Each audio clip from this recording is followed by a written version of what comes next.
আসসালামু আলাইকুম। আজকে আমরা আসলে কথা বলবো গ্রিক সাইপ্রাসে এই মুহূর্তে আসতে হলে ঠিক কতটুকু যোগ্যতা প্রয়োজন আছে, কি কি জিনিস থাকলে একজন বিদেশগামী কর্মীর জন্য গ্রিক সাইপ্রাসে আসাটা খুব সহজ হবে, সেটা নিয়ে আজকে আমরা একটু কিছু তথ্য জানার চেষ্টা করব।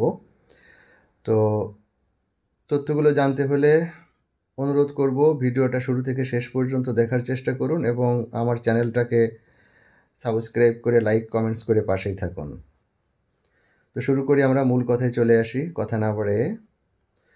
দেখেন, আমার প্রত্যেকটা ভিডিও একটু বড় হয়ে যায়, তার কারণ হলো সঠিক তথ্য দিতে হলে ডিটেলস কথা বলতে হয়, তা না হলে অনেক প্রশ্ন তার ভিতরে থেকে যায়।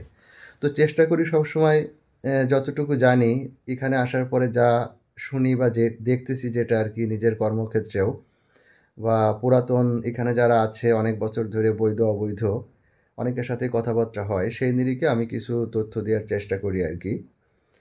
তো গ্রিক সাইপ্রাসের কি কোয়ালিফিকেশন বা কতটুকু যোগ্যতা প্রয়োজন আছে এখানে আসতে, সেইটা আপনার জানতে হলে কিছু প্রেক্ষাপট আপনাকে বুঝতে হবে।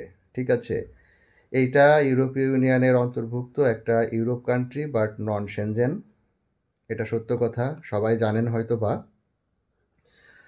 এটাও জানা দরকার যে ইউরোপীয় ইউনিয়ন হোক আর সেনজেন হোক নন সেনজেন হোক, প্রত্যেকটা রাষ্ট্রের নির্দিষ্ট কিছু রুলস রেগুলেশন থাকে, একটা রাষ্ট্রের সঙ্গে আর একটার নাও মেলে। হ্যাঁ, যেহেতু ইউরোপীয় ইউনিয়নের সদস্য, তো ইউরোপীয় ইউনিয়নের যে কিছু রুলস আছে সেটা যেমন তারা ফলো করে, রাষ্ট্রের নিজস্ব কিছু রুলস রেগুলেশন থাকে সেটাও তারা ফলো করে থাকে। গ্রিক সাইপ্রাসের ভিসাটা অ্যাকচুয়ালি আমি যতদূর জানি 2 বছর আগেও, এখন যে ক্যাটাগরির কাজগুলো নিয়ে বাংলাদেশ থেকে আমরা আসতেছি, 2 বছর আগেও এই সুযোগটা এখানে ছিল না। তুর্কি সাইপ্রাসে বেশ কিছু ভিসা হতো এবং সেটা অন্য একটা ভিডিওতে আমি বলবো কিভাবে হতো বা এখন কিভাবে হচ্ছে আর কি, কী প্রেক্ষাপট সেটা আমি এই ভিডিওতে বলবো না। গ্রিক সাইপ্রাসে আমাদের কাজের দুয়ারটা খুলেছে অ্যাকচুয়ালি 2023 সাল এবং 24 সাল। 23 সালে কিছু সংখ্যক লোক এসেছে বৈধভাবে ওয়ার্ক পারমিট নিয়ে, আর 24 সালে মোটামুটি একটা ভালো অঙ্কের লোক বাংলাদেশ থেকে এসেছে আর কি, আমরা সহ। তো অন্যান্য 5টা কান্ট্রির ভিসার প্রসেসিং আর এখানকার ভিসার প্রসেসিংটা একটু ভিন্ন, সেটা সবার জানা দরকার।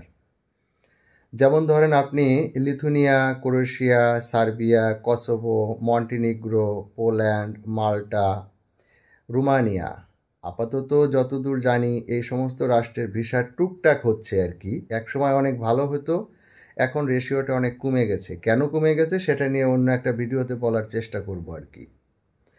তো ওই সমস্ত রাষ্ট্রে আপনি একটা ফাইল জমা দেওয়ার পরে, সে দালাল বা একটা মধ্যস্থতাকারী মাধ্যমের ভিতর দিয়েই দেন আর এজেন্সির সাথে সরাসরি যোগাযোগ করেই দেন না কেন, ওখানে আগে একটা পারমিট বের হয়। পারমিট বের হওয়ার পরে যদি আপনার অ্যাম্বাসি বাংলাদেশে থাকে বা কনসুলেট অফিস ওই দেশের কনসুলেট অফিস বাংলাদেশে থাকে, তাহলে একটা নির্দিষ্ট সময় পরে ফাইলটা প্রসেস করার পরে পারমিট সহ অন্যান্য ডকুমেন্টস দিয়ে ভিএসএফ গ্লোবালের মাধ্যম হয়ে আপনাকে ফাইলটা অ্যাম্বাসিতে সাবমিট করতে হচ্ছে।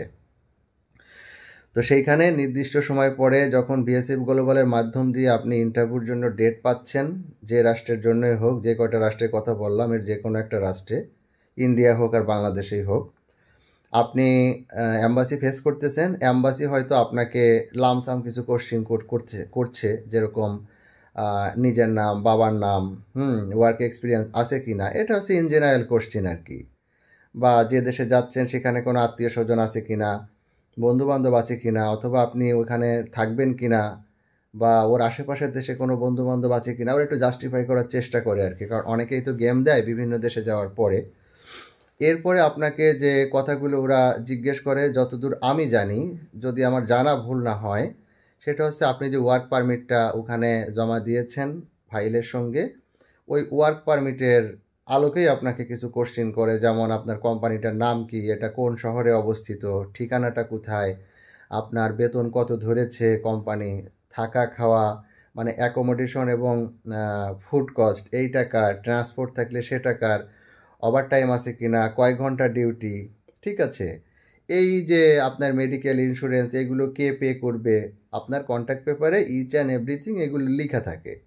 তো ওরা অ্যাকচুয়ালি জাস্টিফাই করে এই কারণেই যে এই ভদ্রলোক যে একটা দেশে যাবে, একটা কোম্পানি থেকে একটা ওয়ার্ক পারমিট বা কন্ট্যাক্ট পেপার পেয়েছে, এখন ওই কোম্পানি সম্পর্কে বা ও কি কাজে যাচ্ছে, যে ওখানে ওর কত ঘন্টা ডিউটি করতে হবে, ওর থাকা খাওয়া এগুলো আপনার কার ভিতরে, এইটা ওই ক্যান্ডিডেট জানে কিনা আর কি। হ্যাঁ, সেইটার জন্য আপনাকে জাস্টিফাই করে, জাস্ট কোশ্চিন করে হচ্ছে এইটুকু। কিন্তু গ্রিক সাইপ্রাসের বিষয়টা সম্পূর্ণ একটু আলাদা ভাই। এখানে আপনি যে মাধ্যম দিয়ে আসেন না কেন, হয়তো বা একটা দুটো মাধ্যম কোনো না কোনোভাবে তারাও পারমিট দিয়ে হয়তো লোক নিয়ে আসতেছে, ইন্টারভিউ বাদে 2-4 জন আসতেছে না তা আমি বলবো না, কিন্তু সেই আসার যে লোকগুলো আসতেছে ইন্টারভিউ বাদে তাদের ভিসার ক্যাটাগরিও কিন্তু একদমই লোয়েস্ট ক্লাসের ভিসা। তো আমি বলবো না যে লোয়েস্ট ক্লাসের ভিসায় আসা যাবে না, হ্যাঁ অবশ্যই যাই, বিদেশে এসে আপনাকে সব ধরনের কাজ করার মন মানসিকতায় থাকতে হবে, তা না হলে তার জন্য ভাই বিদেশ না এখানে। হ্যাঁ, আমি বাংলাদেশে কি করছি, এই কাজ কোনোদিন করিনি, অমক করিনি, এই সমস্ত চিন্তা এখানে এসে করা যাবে না ভাই, হার্ড ওয়ার্ক করতে হবে। তো যে কথা বলতেছিলাম আর কি, যে এখানে আসতে হলে আপনার ন্যূনতম যে যোগ্যতাটা সেটা হচ্ছে বয়স ধরেন 20 থেকে 35-এর ভিতরে হলে ভালো হয়, এটা হচ্ছে একদম পারফেক্ট বয়স হয়। এখন যদি বলেন 35-এর উপরে কি ভাই যাওয়া যাচ্ছে না, হ্যাঁ আসতেছে, তবে সেই সংখ্যাটা কম। 20 বছরের নিচে কি হয় না, হ্যাঁ 18-19-এ আসছে, সেটাও সংখ্যাটা কম, এবং সব বিষয়ে সব ধরনের বয়সের লোক এরা নিবে না। এক, দ্বিতীয় কথা হলো, যেহেতু এটা একটা ট্যুরিস্ট কান্ট্রি, 10 লক্ষ লোক এখানে বসবাস করে, কিন্তু সারা বছরই আরও 30 লক্ষ ট্যুরিস্ট সমস্ত ইউরোপ কান্ট্রি থেকে বলা চলে এখানে আসে, এবং তারা 1 সপ্তাহ, 10 দিন, 15 দিন, 1 মাস, 2 মাস, 3 মাসও এখানে থাকে, এবং অসংখ্য গেস্ট আছে যে তারা বছরে 2-3 বারও আসে। কেন আসে সেটা অন্য একটা ভিডিওয়ে বলার চেষ্টা করব, শুধু ঘুরতেই আসে না, আরও কিছু বিষয় আছে। শীত প্রধান দেশের লোকজনগুলো এখানে আসে, কারণ এখানে প্রচুর সানলাইট পাওয়া যায় শীত এবং গরমকাল দুই সময়। যাই হোক, এটা পরের সাবজেক্ট। তো যে ইন্টারভিউ কথা যেটা বলতেছিলাম আর কি, যে 35 বছর বয়স, 35-এর ভিতরে হলে ভালো হয়, আর ইংলিশের দক্ষতাটা ভাই মোটামুটি লাগে, মানে বেসিক ইংলিশের ধারণাটা এইটা প্রয়োজন আছে।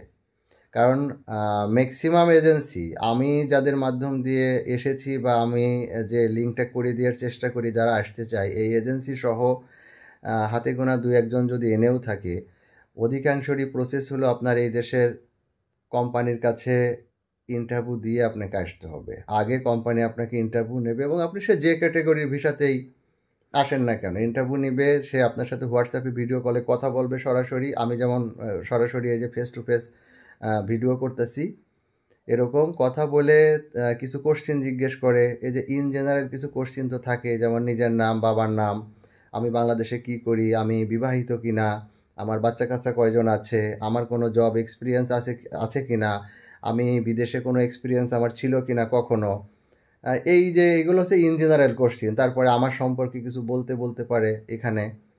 এটা করার পরে তখন হচ্ছে যে কোম্পানি আপনাকে ইন্টারভিউ নিচ্ছে তার কাছে তো আপনার একটা সিভি অবশ্যই থাকবে, ওই সিভি ধরে, সিভিতে যা যা লেখা, হয়তো আপনার এক্সপিরিয়েন্স কিছু দেওয়া আছে, আপনার শিক্ষাগত যোগ্যতা দেওয়া আছে, আরও বেশ কিছু বিষয় থাকে, সেই জিনিসগুলো ওরা একটু জিজ্ঞেস করে আর কি। হ্যাঁ, কোনো কাজের এক্সপিরিয়েন্স যদি দেওয়া থাকে বা আপনি যে কাজে আসতে চাচ্ছেন ওই কাজ রিলেটেড কিছু কোশ্চেন আপনাকে করবে ইংলিশে, এবং সেটা আপনাকে বুঝে শুনে অ্যান্সার করতে হবে সুন্দর সঠিকভাবে, স্মুথলি একদম। ওই বেঁধে বেঁধে ও করে অ্যান্সার করলে ভাই টিকার সম্ভাবনা কম থাকে।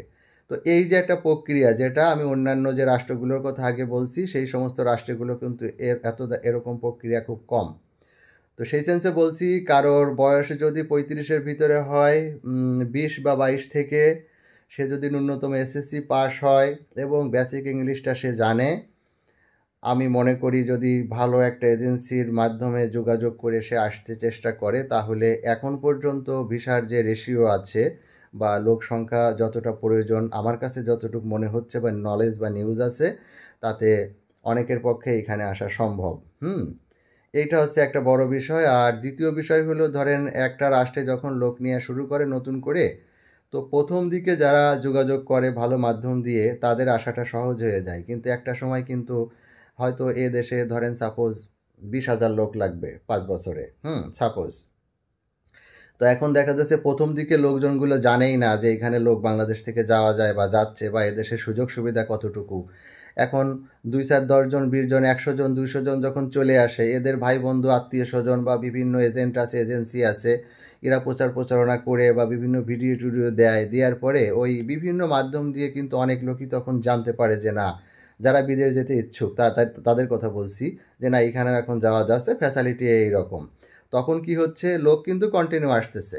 তো আলটিমেটলি সেই সময়টা কি হয়, আপনার একটা সময় দেখা যায় যে 2-1 বছর পরে যে লোকের মানে যে চাহিদাটা ছিল এখানে কর্মীর, সেটা অনেক কমে গেছে। কিন্তু আসতে চায় এই ধরনের লোকের সংখ্যা অনেক বেড়ে গেছে। তখন আছে প্রতিযোগিতা বেশি হয়। এটা আপনারা জানেন, একসময় লিথুনিয়া, ক্রোয়েশিয়া, রোমানিয়াতেও ঠিক এই সেম ঘটনাই ঘটছে। তো এই কারণে যারা আসতে চান, জেনে বুঝে সঠিক তথ্য একাধিক মাধ্যম দিয়ে জানার চেষ্টা করবেন। জেনে ভালো একটা মাধ্যম ধরে আপনার এখানে আসার চেষ্টা করেন। এটা হচ্ছে বিষয় ভাই। তবে ন্যূনতম যে যোগ্যতার কথা বললাম, অতটুকু যদি কারোর থাকে তাহলে আশা করা যায় তার পক্ষে হয়তো বা এখানে আসা সম্ভব হতে পারে এই। আর যদি বলেন যে ভাই ইন্টারভিউ বাদে কি যাওয়া যায় না, হয়তো বা যাওয়া যায়। 2-1 জন যে আসতেছে না তা না। আমি যতদূর জানি যে কৃষিকাজের যে ভিসাগুলো আছে, ওইখানে ইন্টারভিউ বাদেও হয়তো কোনো মাধ্যম দিয়ে 2-4 জন আসতেছে আর কি। তো কৃষিকাজটা এইখানে বেতন খুব বেশি হবে না ভাই। কৃষিকাজের বেতন 550, 600, 650 এর ভিতরেই থাকবে, এবং তার ভিতরে হয়তো থাকা যদি মালিক দেয় তো খাওয়া নিজের হতে পারে, অথবা থাকা খাওয়া দুটোও নিজের হতে পারে। তো সেইটা কস্টিং টস্টিং বাদ দিয়ে অল্প কিছু টাকায় থাকবে। তো এই যে একটা বিষয় আছে। তো অন্যান্য রাষ্ট্রে যেহেতু ইন্টারভিউ সিস্টেমটা কম, সেইখানে অনেকেই যেতে আগ্রহ প্রকাশ করে, কিন্তু এইখানে আসতে হলে বা এতটুকু লাগবে। এইটা নিয়ে হচ্ছে আজকের ভিডিওটা ছিল। যাদের এতটুকু ধৈর্য আছে যে না, আমার বয়স এর ভিতরেই আছে, আমি এসএসসি পাস ন্যূনতম সেটা ঠিক আছে, এবং আমি বেসিক ইংলিশটা জানি, দেন সে যদি ভালো মাধ্যম দিয়ে যোগাযোগ করে, সেটা তার পক্ষে আসা সম্ভব। আর যদি কেউ ব্যক্তিগতভাবে আমার সাথে যোগাযোগ করেন, আমি চেষ্টা করব আমি যাদের মাধ্যম দিয়ে আসছি তাদের সাথে লিঙ্ক আপ করে দেওয়ার জন্য আর কি। এইটুকু আমি বলতে পারি। তো এইটাই আসলে আজকে সারসংক্ষেপ কথা ছিল। আমি নেক্সটের দিন চেষ্টা করব যে গ্রিক সাইপ্রাসে আসলে একজ্যাক্টলি এখন কি কি কাজের ভিসাটা হচ্ছে অ্যাভেলেবেল, আর এর বেতন স্ট্রাকচারটা ঠিক কীরকম হয়ে থাকে আর কি। এইটা আমি একটু একটা ভিডিও মেক করার চেষ্টা করব আর কি। তো এই জন্য এইটুকু ভালো থাকবেন। আর একটা উপদেশ এখনও আমি আপনাদের সবাইকে দিচ্ছি যে ভাই, ইংলিশটা নিয়ে ভয় পেয়েন না, ঠিক আছে? মানে ইংলিশ এমন কিছু না যে সেইটা জানতে হইলে বা দৈনন্দিন কাজকর্ম চালাই নেওয়ার জন্য যতটুকু প্রয়োজন হয় সেটা জানার জন্য মাথায় পাহাড় ভেঙে পড়বে এরকম না। হ্যাঁ, 8-9 পাশের ছেলে পেলেও অনেক আছে, ইচ্ছাশক্তি বলে তারাও আজকে ইংলিশে সারাদিন এক নাগাড়ে কথা বলতে পারে। তো যারা বিদেশে আসতে চান, বুঝলাম যে আপনি গ্রিক সাইপ্রাসে আসবেন না, অন্য রাষ্ট্রেই যাবেন, যেতেই পারেন। তো বাংলার পাশাপাশি যদি একটা ভাষা আপনি রপ্ত করতে পারেন, তো সেটা তো আপনার জন্য পাথেয় হবে। এদেশে আসার পরে আপনি আপনার আর 5টা সহকর্মীর থেকে অনেক এগিয়ে যাবেন। তো এই জিনিসটা আপনারা এইভাবে নেন। একটা রাষ্ট্রে আসতে গেলে ন্যূনতম 6 মাস তো হাতে ধরে রাখতে হয়। তো ভাই, এই 6টা মাস আল্লাহর নাম নিয়ে প্রতিদিন অন্তত 4 ঘন্টা প্র্যাকটিস করেন ইংরেজি। ভুলভাল বলেন ভাই, সমস্যা নেই, কোনো অসুবিধে নেই। মাঠের মধ্যে দাঁড়ায়ে লজ্জা পাচ্ছেন, আয়নার সামনে দাঁড়ান ভাই, দরজা বন্ধ করে বা মাঠের মধ্যে চলে যান, বলতে থাকেন। ইউটিউব, ফেসবুকে ইংলিশ শেখার জন্য অসংখ্য ফ্রি কোর্স আছে, স্পিকিং ইংলিশ ক্লাসও আছে ওখানে। আপনি 3 মাসের ধরেন প্রতিদিন একটা করে ক্লাস, আপনি 3 মাস ধরে যে কোনো একটা সার্চ দেন ইউটিউবে, অসংখ্য লোকের ভিডিও পাবেন। কোথা থেকে শুরু করবেন তাও সে বলে দিয়েছে। সেই টেন্সের থেকে শুরু করবেন, নাকি আপনি প্রিপোজিশন ওই পার্টস অফ স্পিচ দিয়ে শুরু করবেন, কি করবেন সব বলা আছে। কিভাবে আপনি লিসেনিং পাওয়ারটা বাড়াবেন, তার মানে ধরেন যে আপনি অন্যের কথা অন্য যা বলতেছে সেটাও তো আপনাকে বুঝে অ্যান্সার করতে হবে। তা অন্য লোক ইংলিশে, আমার দেশের ইংলিশে আমরা যা বলি, বিদেশেরা তো এরকম স্লো বলে না। তাহলে সেইটা শোনার জন্য অনেক ধরনের ভিডিও পাওয়া যায়, যে আমি ব্রিটিশ ইংলিশ বা আমেরিকান ইংলিশ শুনবো। প্রতিদিন ইংলিশে গান শোনেন, মুভি দেখেন, আর নিজে বলার চেষ্টা করেন, ইউটিউব থেকে সাহায্য নেন। 6টা মাস সময় দেন নিজের পিছনে, এবং 6 মাস পরে দেখবেন যে আপনিও আপনার এলাকার ভিতরে মোটামুটি ইংলিশে কথাবার্তা আপনি বলতে পারতেছেন। কে কি বললো সেটা ভেবে আপনার কি হবে বলেন ভাই? আপনার প্রয়োজনে আপনি শিখতেছেন, অন্যের কথা আমি কেন শুনবো? সেটা তার সাবজেক্ট। বিপদে পড়লে আপনাকে 2 টাকা দেবে কেউ কখনো? তাহলে লাইফ আপনার, ডিসিশন আপনার, কী শিখবেন, কীভাবে শিখবেন সেটাও আপনার। এইটা একটু ফোকাস দেন ভাই আমার, সবাইরে রিকোয়েস্ট করতেছি। এটা যদি করেন তাহলে দেখবেন যে একটা ভালো জব নিয়ে অন্তত আপনি আসতে পারবেন। আজকে আসলে এই পর্যন্তই, কথা বাড়াবো না, ভিডিও অনেক লং হচ্ছে। আমি আবারও বলছি যে যদি ভিডিও ভালো লাগে, ইনফরমেটিভ তথ্য যদি ন্যূনতম আপনার কোনো কাজে আসে, তাহলে কাইন্ডলি আমার চ্যানেলটাকে একটু সাবস্ক্রাইব করবেন। এইটুকুই রিকোয়েস্ট আর কি। আসসালামু আলাইকুম, ভালো থাকবেন, সামনের ভিডিও দেখার জন্য অপেক্ষায় থাকেন।